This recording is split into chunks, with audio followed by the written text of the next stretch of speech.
Welcome to our new series. If you don't know, Leah and I recently went to our very first fashion show. It was months of work and we tried to film as much of it as we possibly could for you all. We really pushed ourselves to try new techniques that we've never seen or done before. These videos will not be tutorials, but we do hope that it will inspire you makers out there to think outside the box and create your own unique pieces. Now, that's not to say that our pieces can't inspire you. Like, absolutely. We wouldn't actually be sharing our experiences and our process in detail of making them if we didn't want you to give them a try. All we ask in return is for you to subscribe. And also, if you post anything on social media, we're like everywhere here. Tag us. We want to see it. Like, we just want to see what you did because we love it. So after this very extensive intro that will not be in any of our other videos, let's talk about crochet tights.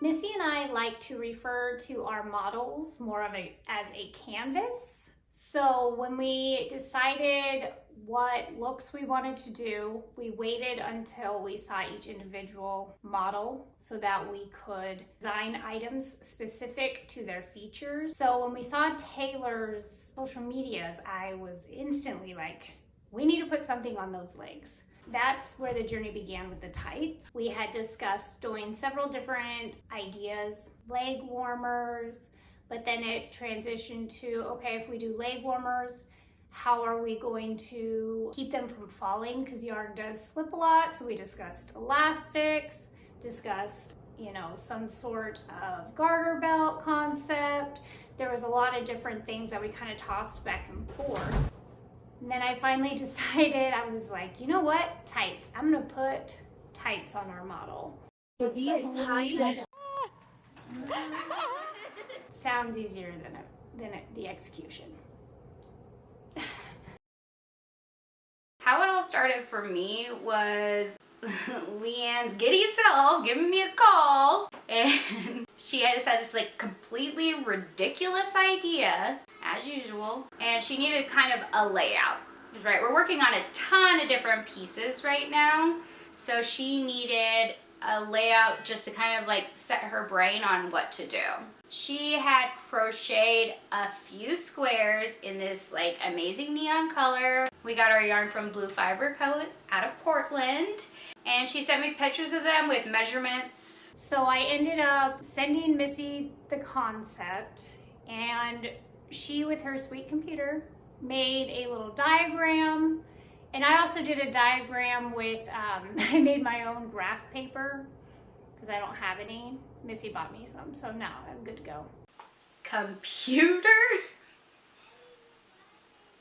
No, I did not do that on my computer. That's on just like an app on my phone that I use called Grid Maker. I drew legs onto the graph paper and trying to scale it out. The idea of using diagrams and things like that on a flat surface is good for a visual concept. You can't live by that, we've decided. Yeah, no, grids are not foolproof in the creative process. I actually send her disclaimers with my grids, like saying, did this laying in my bed, half asleep, guideline only. You look at something on paper, the shape changes once you put it on something 3D. There are multiple measurements throughout the legs. So we had our model measure a bunch of different areas on her leg from the bottom up. That way we can have a concept of the radius around the leg. Oh my gosh, the graph I sent Taylor was so intense and ridiculous. I felt so bad. Bless her. She sent all the measurements with no complaints. And how I did it is I just did a screenshot on my phone of some outline of a body and then used the draw feature in photos and just made lines. And I did have numbers on them to tell her which measurement was which, so we had it all. Which was very important so that there would be areas where there actually isn't any crochet, which helped create, that elasticity or kept the elasticity in areas so it was tight, and then meshed the concept with what I had drawn out with Missy's diagram as well for color concept for the pattern. One thing that you want to do whenever you are applying crochet to any fabric, you want to make sure to block everything, because you want everything to be sitting flat in the way that it would be if it were stretched. This came in super handy with the tights. I had blocked it, and when I blocked it, I still had one more row or two more rows that I had to do all the way around it for the design that we had. So I blocked it, and so it was ready for that last color change. I had done measurements. The radius around her thigh was smaller than the length of the actual crochet around the top, so it would have been too big for Taylor's leg. The way that our design was, I would have had to frog almost the entire project just to get to where it needed to be reduced. I did not want to frog everything, and I knew I was going to be doing another round all the way around, so I took my scissors and I cut the squares, praying that everything wasn't going to fall apart. I did add hand sewn some stitches into where the corner would be before cutting it.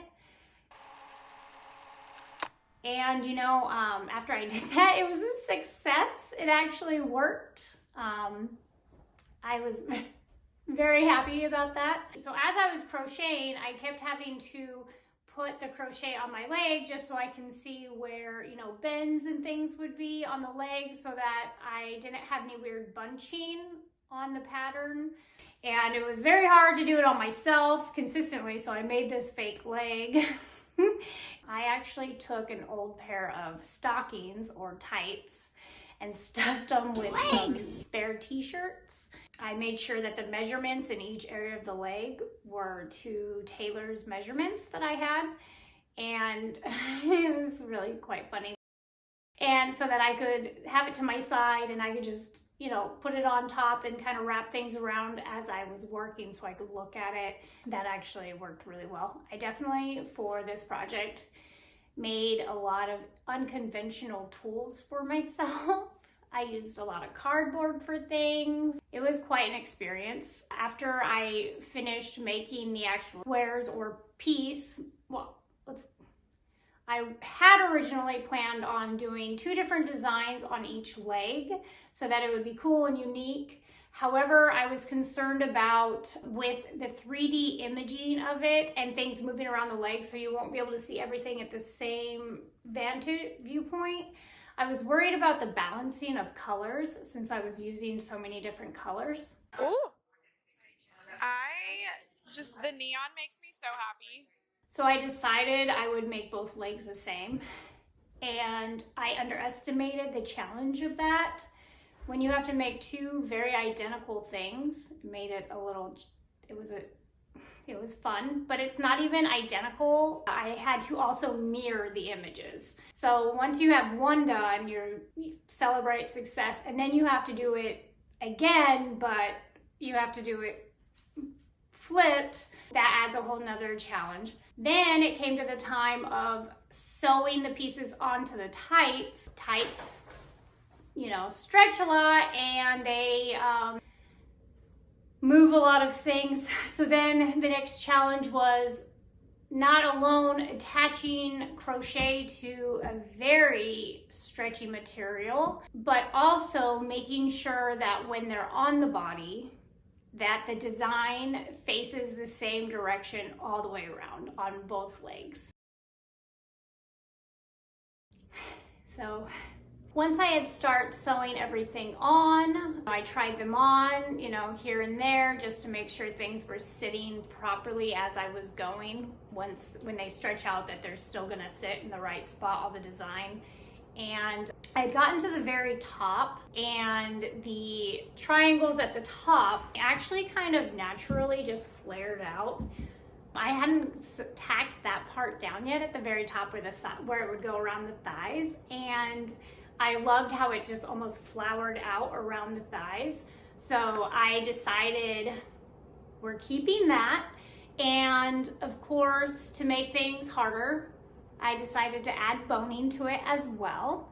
I then took tissue paper and traced along the rows of the top of the crochet and made like a little, and then cut it out and made a little pattern for exactly, you know, so that we knew exactly where the sharp turns were, the points and all that kind of stuff. Put it on fabric, cut out the fabric, and then took plastic pieces and cut them to the length of each triangular part, and then sewed down the plastic to the fabric and wrapped the fabric, hand sewing it all the way around so that it would have a backing on it as well. So when you're looking on the inside of the tights, it actually, you know, it looks like a finished, clean product. It's not just a bunch of plastic pieces boning there. And then, you know, then I sewed that fabric straight onto the top of the tights and matched up the triangles, and then made sure that I tacked down the sides so it intentionally would kind of fall forward, and created this almost faux boot top concept. And it took several hours of each step with this project. I don't know, I can't be happier with how the tights turned out. Taylor rocked those tights. She did so well, and they really, I feel like they really popped on those legs, and I can't believe how they turned out.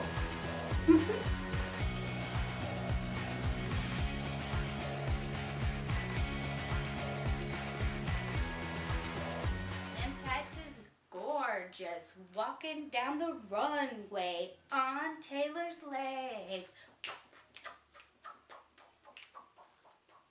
Crochet tights, walking down the runway. Yeah, yeah, yeah. You're welcome.